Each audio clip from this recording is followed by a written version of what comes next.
Angeline Savadogo est une jeune femme de conviction sur les grands chantiers de réponse aux enjeux du continent. Elle a une capacité autonome de se fixer des challenges et de les relever avec brio. L'une de ses valeurs intrinsèques est la franchise. Pour elle, elle ne tourne pas par quatre chemins pour dire ce qu'elle pense et défendre ses opinions.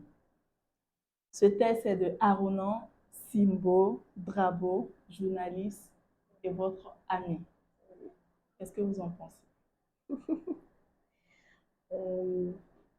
Bon, déjà, merci à lui pour la belle description et qui me reflète Qui vous reflète? beaucoup.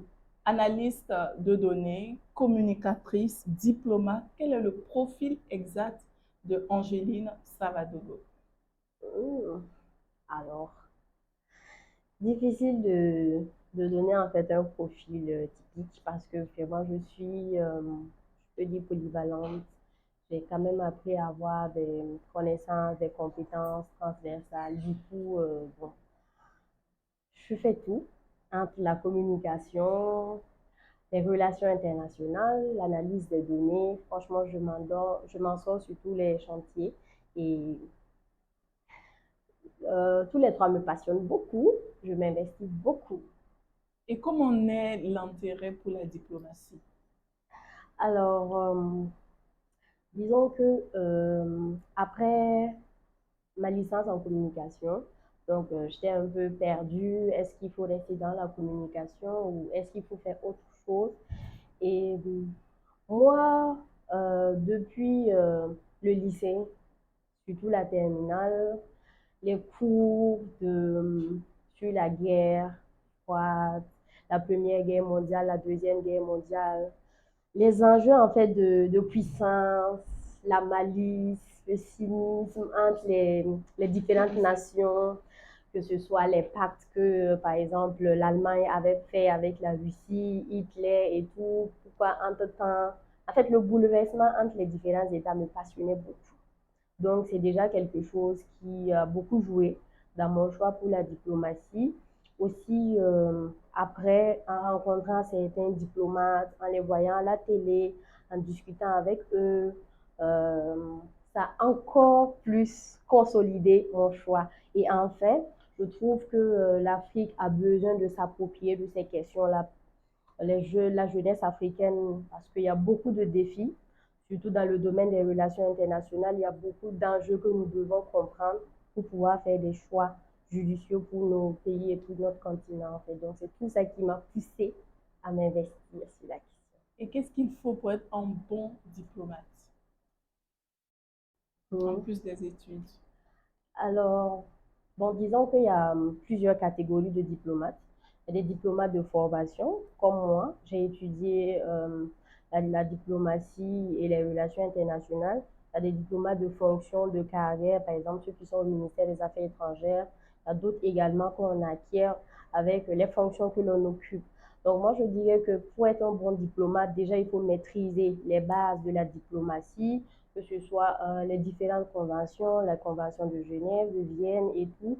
Il faut aussi avoir les compétences diplomatiques, entre autres la négociation. Il faut comprendre les rapports entre les États, le langage diplomatique, qu'est-ce qu'il ne faut pas faire, il faut maîtriser la coopération. Donc, bon, c'est un peu tout. Et puis, surtout aussi, avoir des qualités ou des compétences en communication.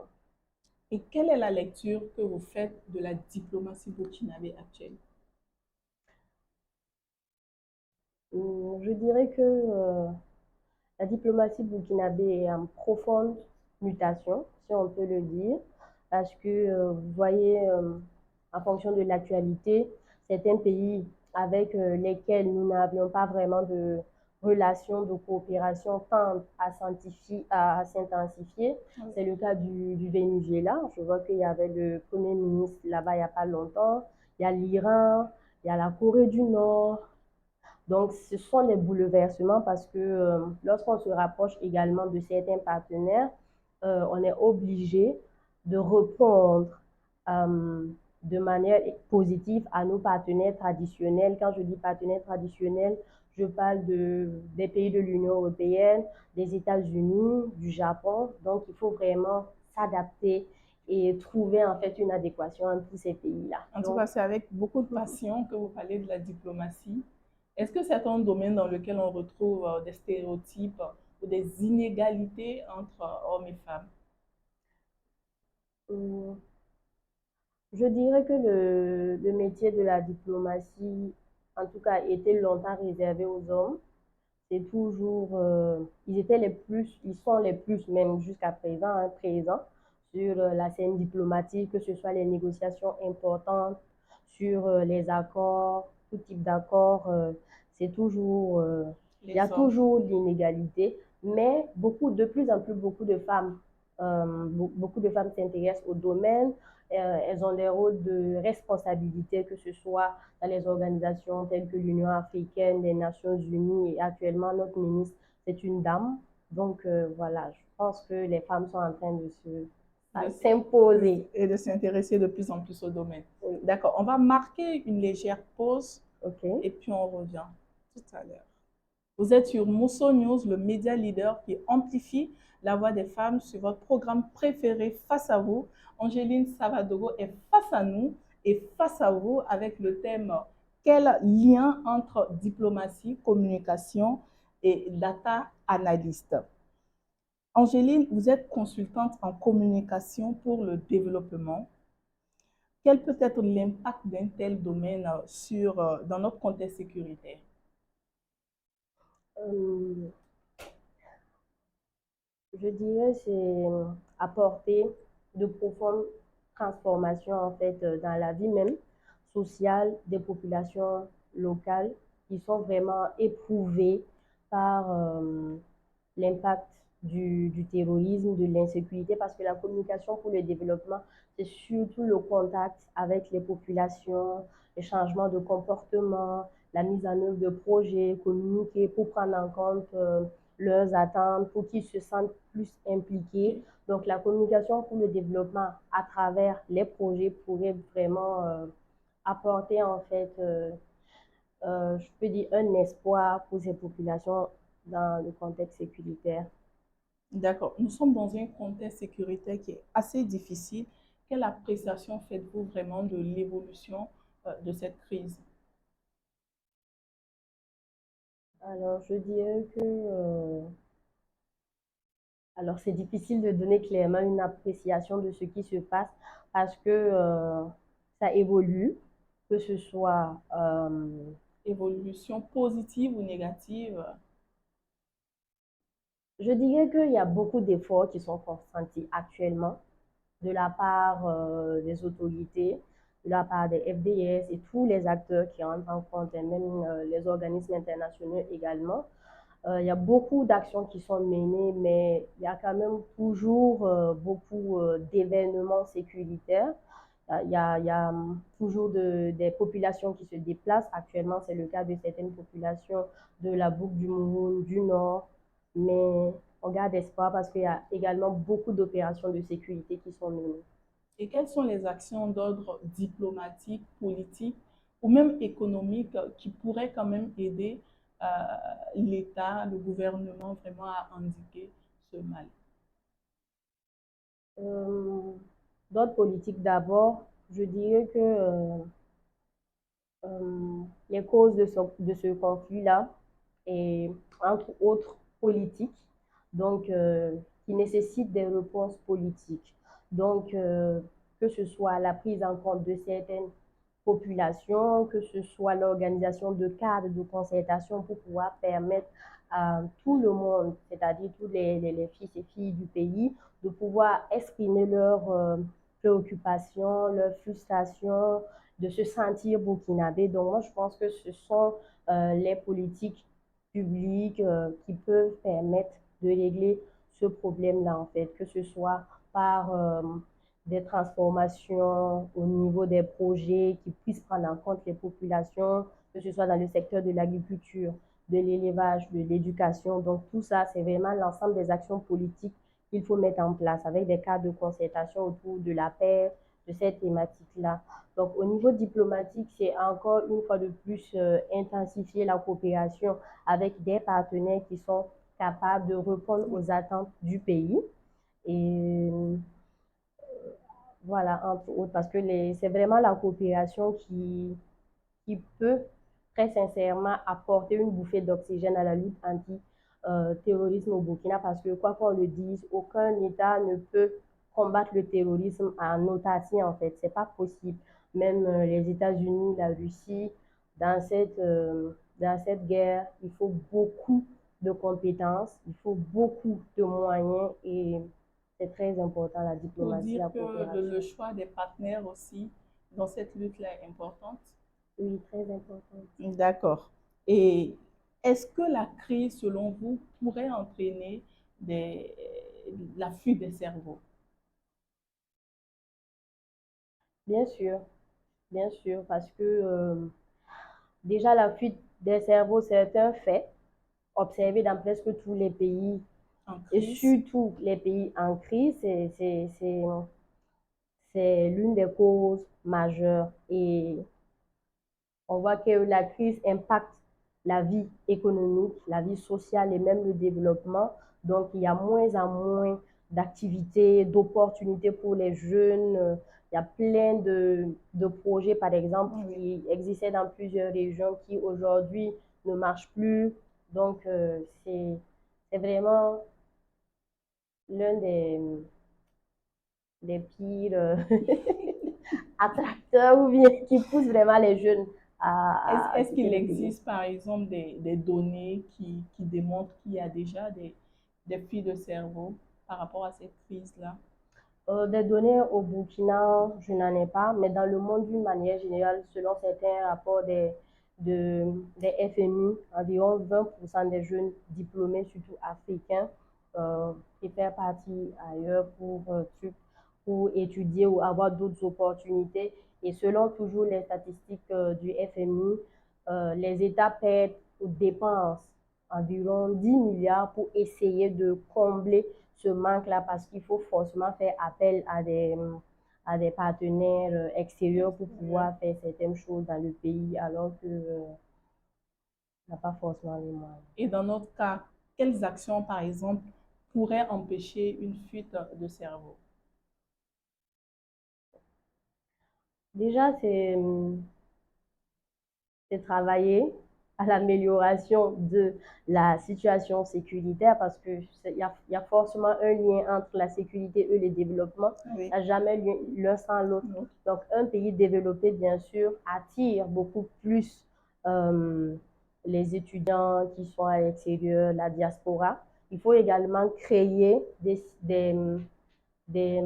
conditions favorables à leur retour parce que lorsqu'on discute avec certains d'entre eux, l'envie de revenir y est, mais ce sont les conditions qu'il faut revoir. À ce niveau-là, il y a certains pays qui travaillent à faire revenir leur cerveau, notamment le Ghana, le Rwanda, ils créent de grands centres, ils ont carrément un répertoire de compétences de leurs fils et filles à l'extérieur. Je ne suis pas sûre que c'est le cas chez nous, je n'ai pas de données là-dessus, mais il faut sérieusement se pencher sur la question. Le Rwanda, par exemple, a vraiment réussi à ramener beaucoup d'étudiants qui étaient en Inde, aux États-Unis ou des professionnels pour revenir en fait sur le pays. Promotion de la paix, réconciliation. Est-ce que ces mots auront vraiment un sens un jour au Burkina?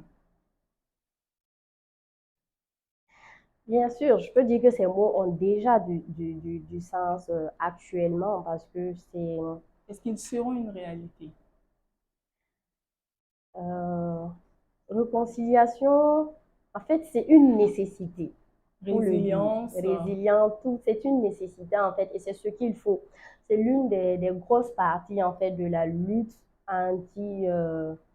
anti-sécurité, anti-terroriste actuellement en fait.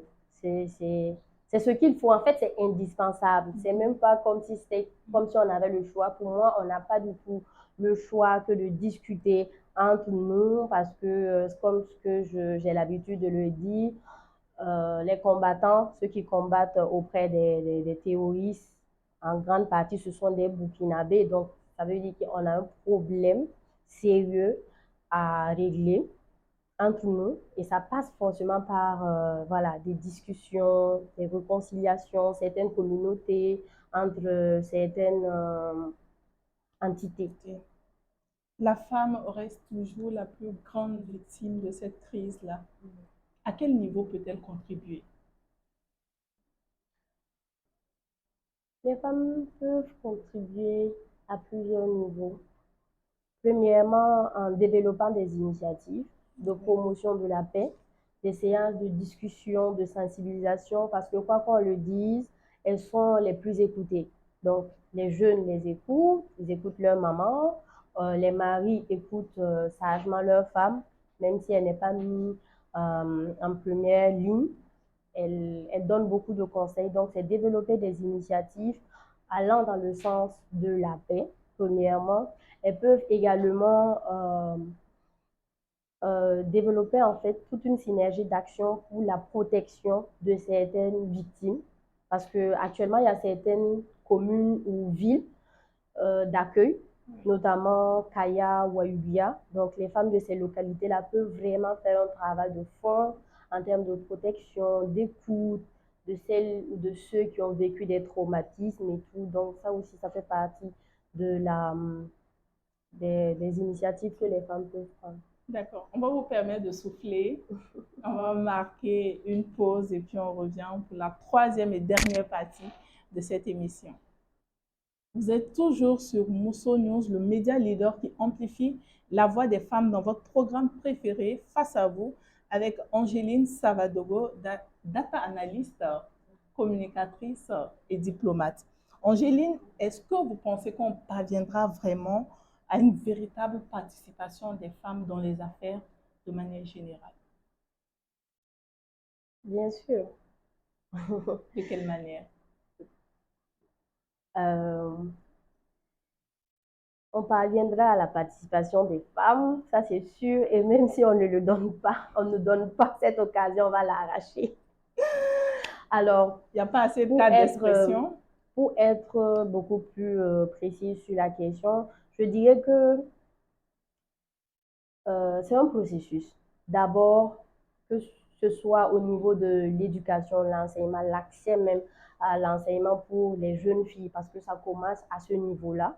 Donc, c'est déjà multiplier toujours les combats pour l'éducation des jeunes filles et aussi organiser beaucoup plus de séances, de programmes, de formation politique aux femmes pour qu'elles puissent être compétitives en fait. Parce que souvent, elles ont la volonté, elles ont les ressources nécessaires, que ce soit les ressources financières et tout, mais vraiment la formation politique, elles ne l'ont pas. Donc, il faut un programme dans ce sens-là, un vaste programme pour vraiment intégrer les femmes. Aussi, il faut appliquer le quota genre. Elles sont très importantes. Très, très importantes parce qu'aujourd'hui, c'est une belle loi, malheureusement, qui peine à être appliquée. Et moi, je pense que il faut des mesures pour accompagner le quota genre, comme ce que je dis, la formation, la sensibilisation, mais aussi la rendre assez contraignante. Peut-être même prendre quelques petites sanctions ou des sanctions contre les partis politiques qui ne respectent pas cela. Mais c'est surtout insister sur la formation politique des femmes pour qu'elles soient motivées. Parce que souvent, il faut le dire aussi, il y a des partis qui ont cette volonté, des partis politiques qui ont cette volonté-là, mais souvent, il n'y a pas assez de dames. Ou de compétences ou de féminines. Compétences féminines. Et c'est problématique. Oui. Angéline, vous êtes une femme influente. Vous faites partie des 54 femmes qui font l'Afrique, également identifiées par Mousso News comme faisant partie des femmes à suivre en 2023. L'une des questions de l'un de nos internautes, M. Lengafis, est de savoir quelle réalisation vous permet d'être dans le classement des 54 femmes. D'accord. Alors, je pense que c'est déjà une série d'actions et de longue haleine. Je pense que j'ai commencé en 2018, que ce soit dans le domaine associatif. Aujourd'hui, je peux évaluer l'impact de l'association dans, dans laquelle je milite. On profite de Children parler Dream. voilà, de cette Voilà, association. Children Dream. Je pense que si il y a une étude à faire, l'association a quand même permis d'impacter au moins 500 enfants. Certains à Pabré, d'autres à Bobo, d'autres à Ouaga, de scolariser beaucoup d'enfants déplacés internes. Donc, nous nous battons pour ça. Donc, ça, c'est entre autres l'une des réalisations. Alors, la deuxième, je dirais que je me bats beaucoup pour faire porter la voix de l'Afrique dans certaines négociations, dans certaines discussions telles que le nucléaire. Actuellement, les pays africains sont encore un peu en marche, donc je me bats pour ça. J'ai participé à beaucoup de négociations à cet effet sur le nucléaire, l'utilisation du nucléaire pacifique en Afrique, qui sera vraiment une solution très palliative en fait pour certaines situations telles que la médecine, le traitement du cancer. Donc, je me bats dans l'organisation des jeunes du nucléaire depuis 2018 maintenant. J'ai pas mal eu de retours très positifs. Donc, au-delà de ça, je m'investis également dans la géopolitique. Je ne cesse d'essayer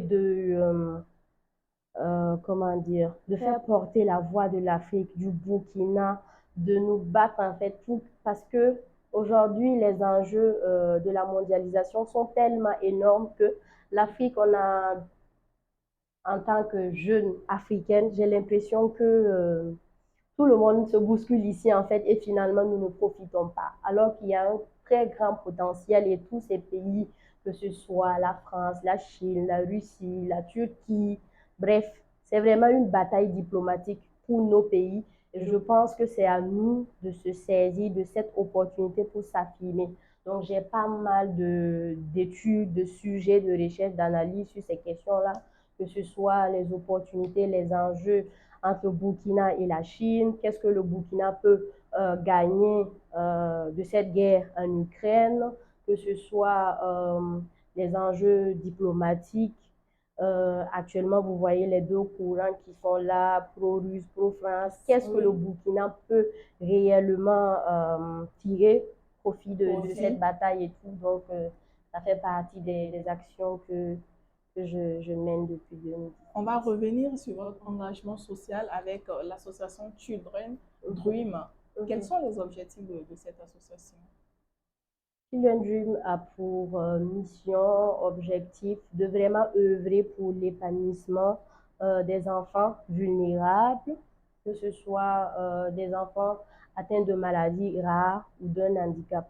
Donc, on travaille pour leur épanouissement et leur bien-être à travers la scolarisation, des prises en charge, des sensibilisations, des projets inclusifs pour ces enfants. Est-ce que ces actions aujourd'hui ont vraiment eu un impact positif sur les enfants?